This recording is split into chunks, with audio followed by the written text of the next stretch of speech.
The story begins in a town situated right in the middle of the woods. As evening falls, a sheriff named Boyd takes a bell and walks through the town. At the sound of the bell, residents quickly head indoors. Similarly, the local diner is closing down. Inside, we see a girl named Sarah check a talisman before she leaves. As she does, a radio suddenly turns on by itself and begins to play a song. Across town in the hospital, a dementia patient, Mr. Liu, is playing chess with his son. Kenny, the town's deputy and Boyd's partner, is asked to end the game by the doctor, Christy. Mr. Liu protests childishly but eventually agrees and goes to his room with a nurse named Gina. After Kenny and Christy share a brief, caring exchange, he also leaves, revealing a clear connection between them. After closing the hospital gate, Christy checks the hospital's talisman. This confirms the talisman's importance in the town, after which she also goes inside. Kenny then finds Boyd, who is looking at a colony house with binoculars, where many people are partying. As night falls, they also go inside. This reveals there are two types of residents in this town. One group living in individual houses, and another living together in the colony house. Boyd then heads to his station, where a board reads Nights Without Incidents. 96. The nature of these dangerous incidents remains a mystery. In the town's bar, a man named Frank is passed out drunk. After a failed attempt to rouse him, the bartender checks his talisman and leaves Frank there. Frank never makes it home, where his wife, Lauren, and daughter, Megan, are waiting. Frustrated with her husband, Lauren eventually locks the doors for the night. Later that night, Megan is in her room when she hears her grandma's voice calling from the window, asking to be let in from the cold. Lauren rushes to stop her. Despite noticing the figure doesn't look exactly like her grandmother, Megan opens the window. The figure instantly transforms into a monster, bursts into the room, and attacks Megan. The next morning, we see a couple, Jim and Tabitha, Tabby, in an RV with their teenage daughter, Julie, and young son, Ethan. On the way, Julie tries to scare Ethan with a monster story, but Tabby reassures him. It's also clear that Julie seems distant from her parents. Back in town, Frank wakes up and returns home to find a large crowd gathered outside. Boyd angrily confronts him, slaps him, and takes him upstairs to show him the bodies of Megan and his wife, whom the monsters had brutally killed. A distraught Frank begins to cry. Boyd, wanting to kill him, is stopped by Kenny. As Boyd comes downstairs after telling Kenny to jail Frank, he meets Father Catry. Boyd tells him to go upstairs, then emotionally takes the talisman from the house and leaves. As established, the talisman acts as a protective ward, preventing the human-like monsters from entering a home. However, it is useless if someone inside, like Megan, opens a door or window. We then rejoin Tabby and her family on their journey. They find their path blocked by a fallen tree.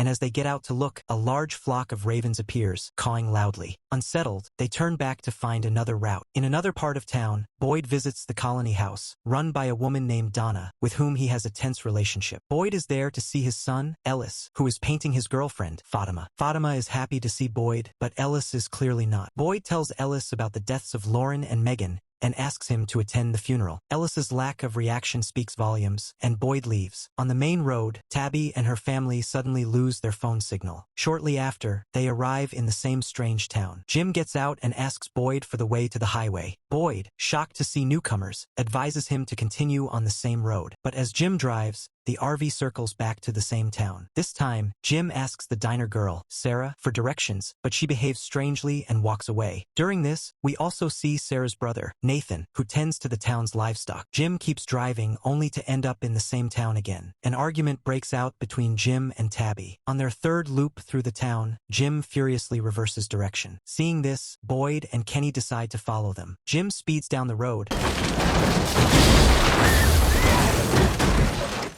but a car suddenly appears, causing the RV to swerve, crash into the trees, and tip over. Jim and his family are injured. A rod has pierced Ethan's leg, and Tabby is unconscious. The other car's driver, Toby, gets out and vomits. Boyd and Kenny had been setting up a spike strip to stop Jim's RV and explain the town's reality. Seeing Toby's condition, Boyd immediately sends him to the hospital with Kenny and runs toward the crash. At the hospital, Christy instructs Gina to bandage Toby and then heads to the accident with Kenny. Boyd, having reached Toby's car, finds another man, a heavily intoxicated Jade, inside. Since he isn't seriously injured, Boyd handcuffs Jade to the car and goes to the crashed RV to help Jim's family. On their way to the crash site, Kenny, Father Catry, and Christy meet Ellis, who joins them. They find that Boyd has already pulled Julie from the RV. Catry stays with Jade while Kenny and Christy help Boyd rescue Tabby and Jim. Ethan, however, is more seriously injured and remains unconscious. With night approaching, Boyd and Christy decide to treat Ethan in the RV overnight, using the talisman from Megan's house for protection. He insists the rest must return to town, stating he doesn't want to bury any more children. Jim reluctantly agrees, but Tabby can't leave Ethan. Jim decides to stay, sending Tabby and Julie back to town with Kenny, Catry, and Ellis. Meanwhile, back at the hospital, Sarah approaches Toby, kisses him, apologizes strangely,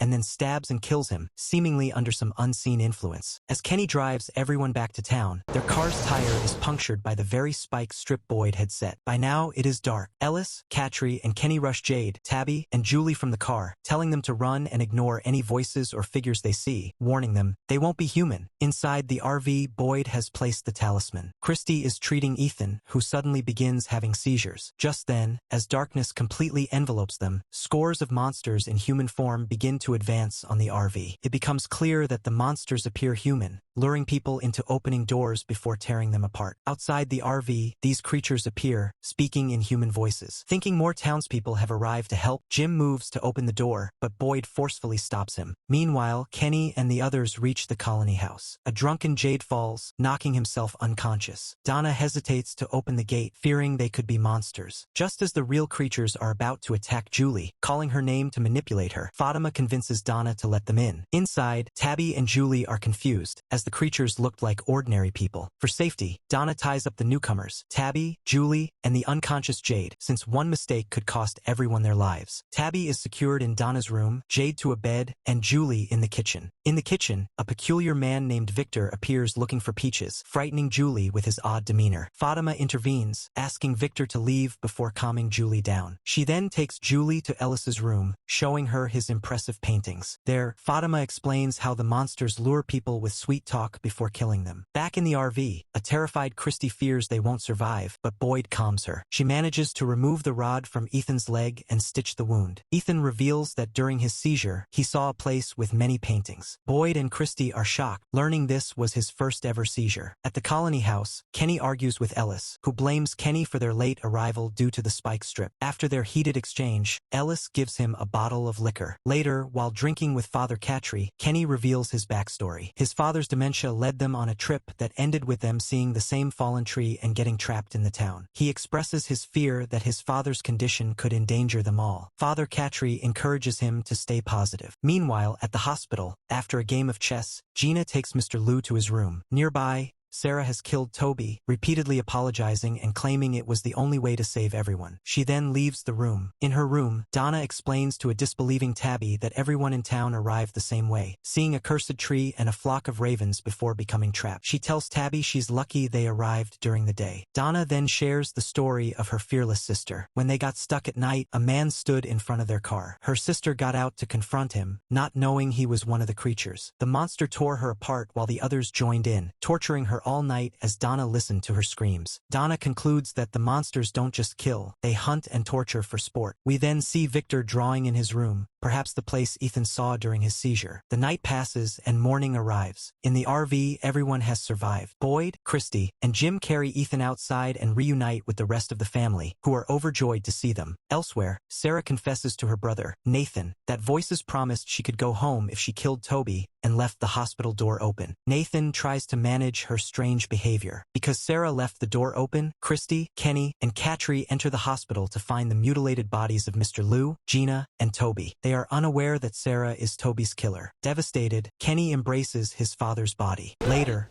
in a fit of grief and rage, he takes an axe to a tree. Boyd finds him and offers some comfort before Kenny leaves. Boyd then returns to his office, where he looks at a boat key and remembers his wife, Abby. Finally, Ethan, now resting in the colony house, looks out the window and sees a mysterious boy his age dressed entirely in white. The boy smiles at Ethan and Ethan smiles back. Scene shifts to the colony house, where Jim and his family are staying. Life there is communal and non-judgmental. Tabby is woken by a terrifying nightmare and is comforted by her husband, Jim. Nearby, a now conscious Jade, still tied to a bed, begins shouting, prompting an angry Donna to go and explain the town's monstrous reality to him. The next morning, Boyd wakes and looks at a large box in the town square. He had created a rule. Anyone whose actions lead to a death is to be left in the box overnight without a talisman. Since Frank's negligence led to his family's death, the box is to be used for the first time. Boyd goes to the jail, where a grief-stricken Frank tells him that his wife, Lauren, always believed Boyd would get them all out of this place. At the colony house, Donna has spent the night explaining everything to Jade, including the fact that Toby is dead. Jade,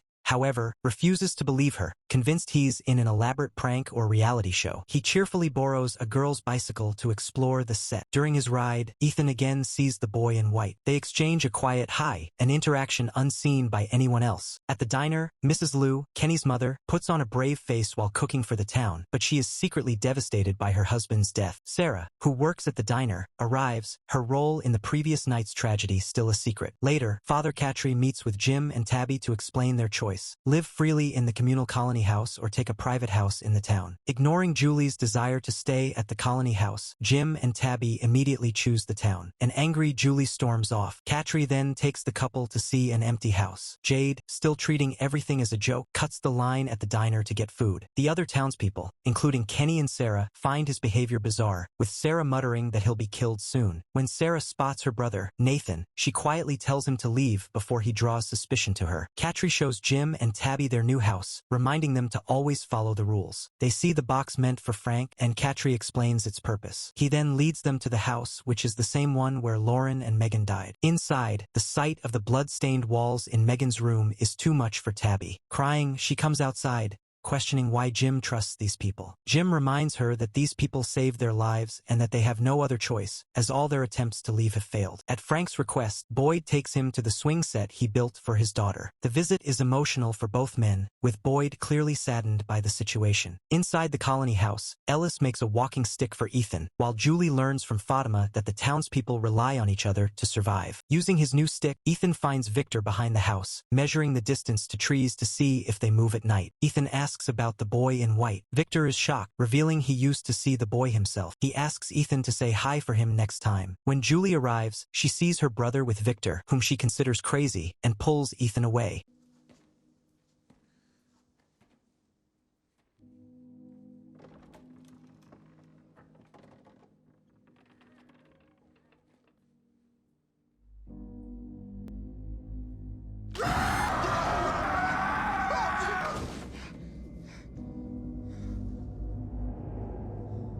Meanwhile, a carefree Jade discovers a storage bunker. Inside, he finds the crushed body of a man under a large rock. The corpse suddenly screams at him, causing Jade to fall back in terror. He sees a strange symbol on the ceiling, but a moment later, everything is normal again. Laughing it off as part of the game, he emerges, thinking he needs to find clues to escape. Boyd, conflicted, visits Father Catry at the church for the first time. He admits he never intended to use the box, creating it only as a deterrent. He doesn't want to sentence Frank to death. Catry argues that if Boyd breaks his own rule, order will collapse. He reminds Boyd that since his arrival and the discovery of the talismans, deaths have nearly stopped, leading to the 96 days without incidents. Catry also points out that the talisman's effectiveness in vehicles was proven by the incident with Jim's family. Enraged that a priest is encouraging this, Boyd insults Catry and storms out, going straight to Frank to give him the talisman. Boyd then heads to the town meeting, where Jim's family must publicly declare their choice. The choice is represented by a flower, colony house, or a stone, town. To everyone's shock, Frank arrives and returns the talisman to Boyd. He declares that he accepts his fate, not wanting to burden Boyd or undermine the rules that keep everyone else safe. The crowd is moved, but Jade, thinking it's all an act, begins laughing and clapping, and furious Boyd grabs him and forces him to choose. Jade picks the stone, the town. As Kenny leads him away, Jade threatens Boyd, unaware his life is already ruined. Jim, Tabby, and Ethan officially choose the town. However, Julie, angry that her parents ignore her, chooses the colony house for freedom. Tabby protests, but the decision is final. Boyd promises her that his son, Ellis, will look after Julie. As darkness falls, the townspeople say their final goodbyes to Frank before locking him in the box and returning to their homes. Kenny takes Jade to the graveyard to force him to accept the truth. He uncovers Toby's mauled body. The sight and smell finally break through Jade's denial. Realizing everything is real, he breaks down crying. Kenny consoles him and takes him to his house, telling his mourning mother that Jade will be staying with them. The scene shifts to Frank in the box, remembering his family as the monsters gather outside. They tear the box apart and attack. Then we see a flashback to a young Victor emerging from the same storage room Jade recently discovered. He steps out into a town littered with dead bodies, revealing he has been trapped here since childhood. In the present, at the colony house, Julie wakes to find Victor drawing a picture of her. He explains that he draws to separate reality from dreams. Trudy, a woman from the house, appears wearing Julie's clothes, but Julie, remembering the communal nature of the house, doesn't question it. Elsewhere, Boyd finds Frank's mauled body in the box. He loads it onto a trolley and heads toward the church. In their new house, Jim and Tabby worry about Julie. Tabby confesses she believes they are trapped here as punishment for the death of their other child, Thomas. Jim consoles her just as Ethan arrives. To lift their spirits, Jim takes Ethan to the diner, where Mrs. Lou has made them special pancakes. At the diner, Jim tells Ethan they are just on a short vacation, then excuses himself to the washroom to cry. While he's gone, Victor approaches Ethan, claiming the trees moved 4 inches overnight, which he says is a bad sign. He shows Ethan a drawing of the boy in white, and Ethan confirms the likeness. Jim returns and, seeing Victor with his son, angrily grabs him and orders him to stay away. He takes Ethan home, but Ethan is now upset with his father for his harsh treatment of his new friend. Meanwhile, Jade convinces Kenny to take him to the storage room where he claims he saw a body and a symbol. Kenny dismisses it as imagination and leads Jade to the police station instead. At the colony house, a homesick Julie is taken by Fatima to work outside, where Tabby arrives with a sweater. Tabby asks her to move back in with them, which prompts Julie to reveal the real reason she's staying away. Her parents were planning to divorce after this one last family trip. She explains that after Thomas's death, they blamed each other. After her confession, she returns to the colony house. At the station, Kenny shows Jade a map marked with the locations where every resident was before they encountered the tree and became trapped. Though skeptical, Jade, a man of science, believes there must be a logical way out. Suddenly, the radio crackles to life with strange noises, a common occurrence. Seeing it as a potential clue, Jade takes the radio with him. Back at the house, Tabby tells Jim about her conversation with Julie. Since Jim had only agreed to the divorce for Tabby's sake, he becomes angry. Ethan overhears their argument. Victor appears at the back gate, telling Ethan the boy in white has chosen him and that they must go find him. Ethan agrees. Victor gives him a new walking stick and leads him into the forest. Boyd, still angry about the previous night, is fixing the box when Father Catry finds him. After burying Frank, Catry reminds Boyd that he brought order to the town when it was in chaos, and his rules saved countless lives. He warns Boyd that his current attitude is eroding the townspeople's hope. His words get through to Boyd, who seems to regain his composure. In the forest, Victor tells Ethan he is the oldest survivor and that when he first arrived, the town was filled with people trapped in their cars, all of whom are now dead. They spot the boy in white and follow him to a large hollow tree. Victor explains that these are faraway trees that can teleport people, but the destination is random and often deadly. Suddenly, Victor hears dogs barking, a sound from his childhood, and quickly leads Ethan away. In the town, Jim and Tabby, now frantic over Ethan's disappearance, run toward the forest. They are surrounded by barking dogs, but Victor reappears and fires a gun into the air, scaring them off. Jim angrily confronts Victor again, but Victor warns him off with the gun before retreating to his room. There, he sees an old drawing of the same dogs and recalls seeing the boy in white for the first time amidst a field of bodies. Back at the colony house, Fatima gives Julie the sweater from her mother, a kind gesture that comforts her. That evening, Boyd joins Jim's family for dinner at the diner. They thank him for saving their lives. A song begins to play on the radio. Sarah takes Ethan to get more food, and Kenny pulls Boyd aside. In that moment, Jim and Tabby apologize to each other, deciding to stay together. Ethan returns with a dish of potatoes. Suddenly, Sarah hears the voices again. This time, a message appears on her hand, "Kill the boy." Horrified, she collapses into a seizure. As everyone rushes to help her, the scene cuts to Victor outside the colony house, digging a series of graves. When Donna asks what he's doing, he simply says, "I'm helping," ominously implying more deaths are imminent. Seeing this, everyone is still reeling from Victor digging graves. A townswoman informs Nathan that his sister, Sarah, has been taken to the clinic due to a medical episode. Inside the clinic, Christy has stabilized Sarah but wants to keep her overnight for observation. She informs informs Boyd, who then finds Nathan waiting outside. Sarah refuses to see him, so Boyd asks Nathan to let her rest. Boyd grows suspicious, sensing Nathan knows more than he's letting on, but Nathan leaves without protest. We then see Jim and his family, who are also concerned for Sarah. To distract them, Jim suggests a game. They write any questions they have about the town on the wall, hoping it might lead to a clue. That night, alone in the clinic, the words, "Kill the boy," reappear on Sarah's hand. Scared, she seeks out Christy and poses a hypothetical question. If there was a way out, but it required doing something terrible, would she do it? Christy, seeing it as a generic moral dilemma,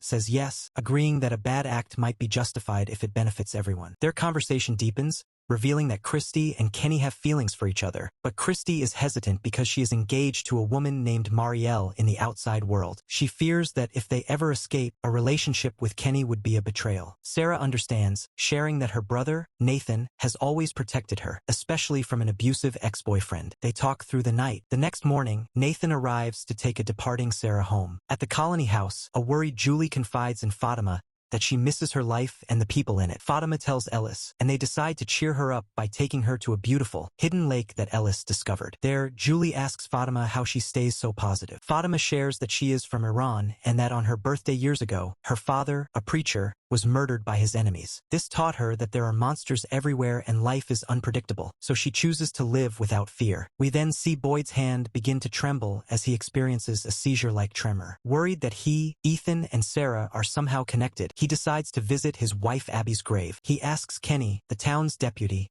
to take charge until he returns. In the town bar, Jade sits with the radio. He spits out his liquor, disgusted by its potato-based taste. The bartender, Tom, explains that they make do with what they have. Tom senses Jade's determination to escape, a familiar mindset for newcomers. He warns Jade that this place is stranger than he can imagine and that after a while, you even start to question reality itself. Meanwhile, Sarah, now armed with a surgical knife stolen from the clinic and emboldened by Christy's answer, finds Ethan outside his house. She coaxes him with a story about Nathan's animal farm, and Ethan eagerly asks to go. Sarah gets permission from Tabby, but Tabby, ever the protective mother, insists on going with them. A terrified Nathan, unable to bear the weight of Sarah's secret any longer, confesses everything to Father Catry. Horrified by the threat Sarah poses, they both race toward the farm. At Abby's grave, Boyd speaks to his late wife, admitting his fear and inability to find a way out. He asks her for a sign to give him the courage to venture deeper into the woods. At the farm, Sarah lures Tabby into a small shed and locks her inside, apologizing and claiming it's for everyone. As Tabby screams to be let out, Sarah approaches Ethan with the knife. Just as she is about to strike, Nathan tackles her. Ethan runs. In the struggle, the knife plunges into Nathan's neck. Catry arrives just in time to witness the horror. Ethan reaches the colony house and tells Fatima and Julie what happened. Julie rushes with him back toward the farm. By the time they arrive, Jim has freed Tabby, and Boyd has also reached the scene. Christy confirms that Nathan is dead. Catry emerges from the trees, reporting that Sarah has fled into the woods. A furious Jim takes Ethan home, lashing out at Boyd and the town. There, a new question dawns on Tabby, and she writes it on the wall. Did we even survive the RV crash? She voices her fear that they are all dead and trapped in limbo. Later,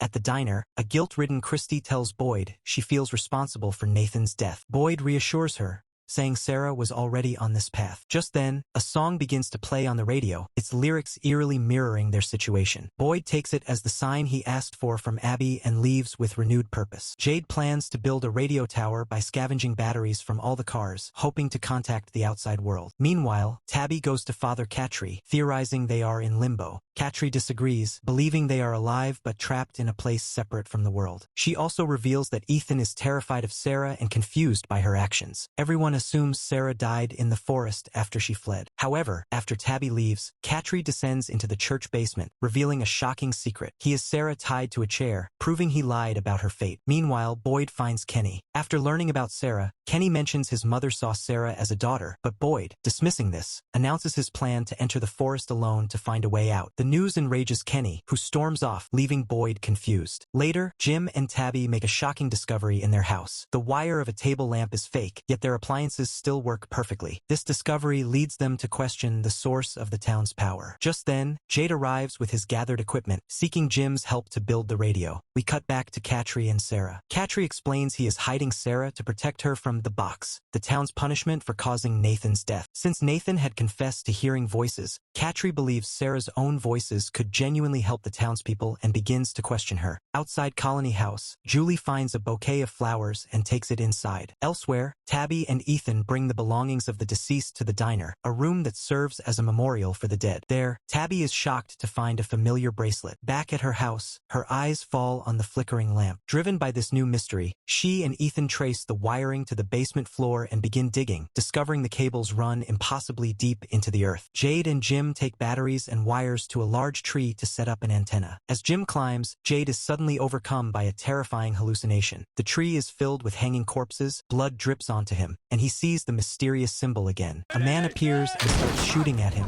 causing Jade to flee into the forest. Jim snaps him out of it, confirming none of it was real. Sarah tells Katri the voices promised to help everyone escape if she helped them first. She explains that the voices earned her trust by correctly predicting the simultaneous arrival of 2 cars. They also warned that this event had happened before, resulting in the town's entire population being wiped out, and it would have happened again if she hadn't listened. Katri realizes Sarah may be the key to their escape. Just then, she hears the voices again and asks for paper. By now, Jim has placed the antenna, but they get no signal. Haunted by the symbol, Jade goes to the diner and draws it. Mrs. Liu sees it, takes Jade to the memorial room, and shows him a diary from 1972 containing the same symbol. Jade is stunned. Sarah has also drawn something, a child on a UFO. Sarah reveals the voices told her something only he would know, that he buried a bag on his first day in town. Katri is visibly shaken. Boyd, still troubled by Kenny's anger, seeks out Christy. He speaks with Christy, who explains that Kenny sees him as a father figure and fears losing him. Understanding now, Boyd finds Kenny and initiates a game of catch, explaining that he's getting older and needs to find a way out while he still can. He admits his fear and tells Kenny he is grooming him to be his successor, which earns Kenny's blessing for the journey. When Jim returns home, he finds Tabby frantically digging in the basement. He learns her distress is caused by the bracelet. She reveals she made it for him years ago from his father's shoelace, but he lost it at the hospital when their daughter, Julie, was born. Its impossible presence in the town is what unhinged her. Shocked, Jim joins her in digging. Meanwhile, a nervous Katri digs up the bag he had hidden. Inside are wine, a blood-stained shirt, and a chocolate bar with the exact logo Sarah drew. The sight gives him an anxiety attack. The episode concludes at Colony House, where a resident named Kevin speaks through a window to a monster named Jasmine. She holds a bouquet of flowers, revealing he is the one who has been leaving them. Jasmine sweetly coaxes him to let her in, but he resists. Colony House is being decorated for a party celebrating the 1-year anniversary of Fatima's arrival, thrown in her honor for keeping everyone's spirits up. The celebration is bittersweet for Ellis, who is mourning his mother, Abby, and starts drinking before the party even begins. Before nightfall, Kevin once again leaves flowers outside for Jasmine. Meanwhile,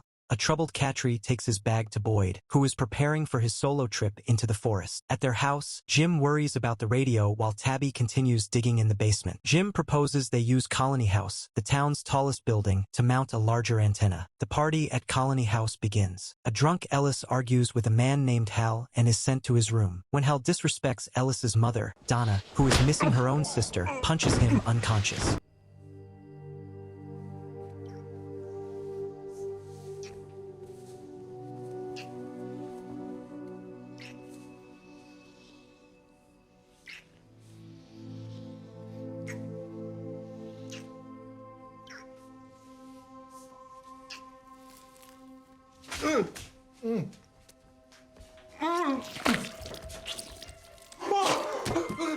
Upstairs, Kevin talks to Jasmine through a window. She threatens to leave him for not letting her in, and in his desperation, he opens it. As they are about to kiss, she transforms and kills him, allowing more monsters to swarm into Colony House. At the party, Julie seeks out Victor in his room to ask him about the town. Meanwhile, Katri shares his story with Boyd. He was a priest who, racked with guilt over a child's death he felt he could have prevented, was on the verge of suicide when he heard a sound, followed his car, and ended up in the town. He carried the child's uneaten chocolate bar with him as a constant reminder. Katri had never shared this story before. He then reveals his secret about Sarah, explaining how the voices told her about his hidden bag, and argues she may be their only way out. Boyd is initially furious that Katri is protecting Sarah after demanding Frank be put in the box for breaking the rules. Katri insists the situation is different, pleading with Boyd to understand that Sarah's unique connection to the town is their best hope for escape. Jade, still disturbed by the symbol, re-examines the diary and finds an old photo of a man taken in the town. In the background, a young Victor is visible, implying Victor may know more about the symbols and the past. As screams erupt from the party, Victor senses the attack. This explains why Victor was seen digging graves in a previous episode. He somehow knew people were going to die. He lowers a rope from his window, gives his lunchbox to Julie, and they climb down. Inside, the monsters have killed Trudy and many others. Donna and Fatima rush the survivors toward an emergency van. When a monster corners Ellis, he leaps from a window, breaking his arm. Fatima pulls him into a space between two doors and places a talisman, which creates a safe pocket from the creatures. After climbing down, Julie wants to run to the van, but Victor sees the boy in white and urges her to follow him into the forest. They reach a faraway tree, and Victor tells her to go inside, transporting her to a cellar-like space. Donna brings the remaining survivors to the sheriff's office. Boyd and Katri rush out to help, but as Katri is about to get inside, a monster slashes his neck. Boyd pulls him in, but the wound is fatal, and Katri dies in his arms. Devastated and lost, Boyd and Donna are left to face the aftermath of the single most tragic night in the town's recent history. After the attack, Kenny gets the injured settled in the clinic. Haunted by the night's horrors, Boyd prepares to enter the forest, convinced they must escape immediately. Kenny tries to stop him, but Boyd insists on his plan and goes to get Sarah, who is terrified to see him. As he prepares to take her with him, he begins to remember his own arrival in the town. The story flashes back to Boyd, Abby, and Ellis on a road trip after Boyd's retirement from the army. Boyd recalls his old military nickname, Mr. Fix-It, and his dream of buying a boat. Abby surprises him with a key to a boat she already bought, the same key seen in his earlier memories. Suddenly, the ominous tree appears, forcing them to turn around and trapping them in the town as night falls. Katri materializes beside their car, warning them to come with him or die. Initially skeptical, they are swayed when they hear monstrous screams in the distance. They follow him to an underground shelter, as there was no colony house or talismans at that time. Inside, huddled with Donna and a few others, they listen in terror as monsters slaughter people outside. The next morning, they emerge to a landscape littered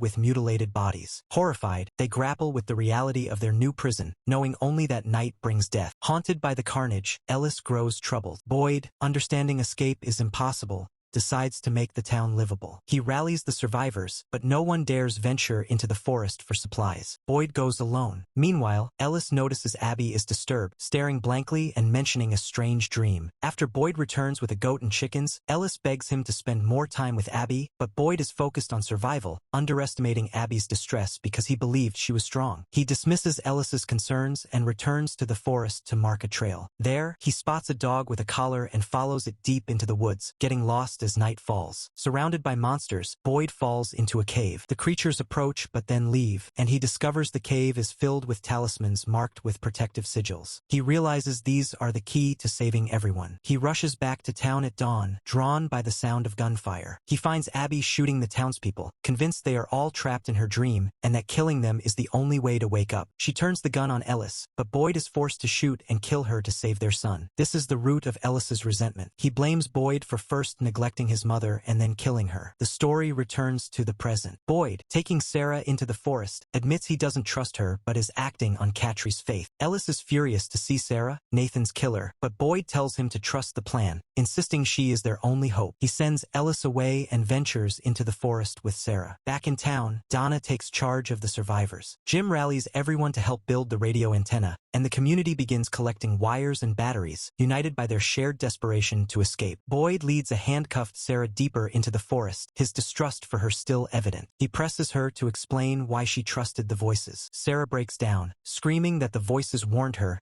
that if she didn't obey them, Nathan and then everyone else would die. She believes the massacre happened because she failed to kill Ethan, and Nathan's death was the consequence. Understanding her situation a little better, Boyd uncuffs her. They reach the cave where Boyd found the talismans and decide to shelter there for the night as evening approaches. Meanwhile, back in town, the survivors of the Colony House attack are scattered among different homes and the sheriff's station. Donna notices a resident named Eric seems depressed but dismisses it. The next morning, she discovers Eric has killed himself, devastating the tight-knit Colony House family. A grief-stricken Donna goes to Colony House, where Jim and Kenny are gathering wood for the radio antenna. Inside, Fatima confides in Ellis, worrying that even if they escape, the trauma will make it impossible to believe they are truly home. Ellis reassures her. Boyd and Sarah continue their journey. Sarah voices a theory. Perhaps the more they want to escape, the more the forest traps them. They follow a strange noise and find a tree hung with countless bottles containing messages. As Boyd reaches for one, Sarah hears the voices again, screams, and collapses in a seizure. In town, Ethan studies Victor's drawings for clues. To distract him, Tabby starts a game. At Colony House, Jim and Jade grapple with the fact that all their scavenged batteries are dead, leaving them with no way to power the radio. When Jade brings up Victor, Jim snaps at him for losing focus. Frustrated, Jade leaves to find another power source, suspecting Victor knows more than he lets on. Donna, still reeling from Eric's death, fears the radio failing will lead to more suicides. Overwhelmed by this thought, she grabs an axe and begins destroying the floor of Colony House. Jim and Kenny calm her down, and she retreats to Tom's bar. Later, Kenny checks on her before meeting Christy, who is also grieving Eric. Fearing she might lose Kenny too, Christy makes him promise not to do anything drastic if he ever feels broken. Jade brainstorms with Mrs. Liu when a light bulb gives him an idea. Jim returns home to find Tabby, Julie, and Ethan digging in the basement. Happy to be with his family, Julie convinces him to join them, and the four dig together, determined to find the source of the town's electricity. That night, Sarah wakes up in a tent Boyd has set up, protected by a talisman. Boyd shows her a note he retrieved from one of the bottles, which simply reads, 1864. Sarah reveals the voice she heard this time was different, a woman's, and it had a message for Mr. Fix-It. She was wrong about this place, and there are things in the forest far more terrifying than the monsters. Boyd is stunned, not knowing how Sarah knew his old nickname. Suddenly, something massive begins dragging their tent through the woods, the talisman seemingly useless against it. A blinding white light flashes outside, leaving Boyd and Sarah trapped and terrified. Boyd and Sarah remain in their tattered tent until morning, terrified. When they emerge, they find themselves in a clearing covered in massive spiderwebs. It seems Sarah's warning about things more dangerous than the monsters was true. Back in town, Jade proposes a solution to power the radio. They can charge the dead car batteries by connecting them to the town's mysterious electrical circuit using a web of light bulbs. Excited by the plan's potential, Jim rallies the townspeople to gather all the wires they can find. Kenny finds Christy pulling wires from an ambulance. He shows her a list of places he wants to travel with her when they escape, but she gently tells him she is engaged, leaving him heartbroken. Elsewhere, Ellis proposes to Fatima, and she joyfully accepts. In the forest, Boyd and Sarah navigate the webs, heading toward the light they saw. Boyd hopes it's a searchlight, a sign of rescue, but Sarah urges him to turn back, convinced it's a trap. She theorizes the female voice she heard was Abby's, as Abby was one of the only people who knew Boyd's Mr. Fix-It nickname. Boyd dismisses it, but then he hears a woman's voice calling for help. He pushes through the webs and sees a vision of Abby trapped, though Sarah sees nothing. When he approaches, the vision of Abby attacks him before vanishing. This terrifying encounter proves the forest can manipulate their minds. Spiders swarm and bite Boyd, but Sarah helps him get them off. Meanwhile, at Colony House, Ethan tells Jim that Victor has gone to find something important. As the radio tower nears completion, Jade visits Mrs. Liu, who is grieving her husband. He shares his own story of loss, telling her he sees his late grandmother in her and promising to stay by her side. Moved, Mrs. Liu hugs him, and they pray together. In the forest, the spider bites take their toll, and Boyd begins to weaken as they climb a steep cliff toward the light. A thunderstorm rolls in, and Boyd, exhausted, urges Sarah to go on without him. Panicked as darkness falls, Sarah is suddenly confronted by the boy in white. He tells her Nathan's theory was correct and that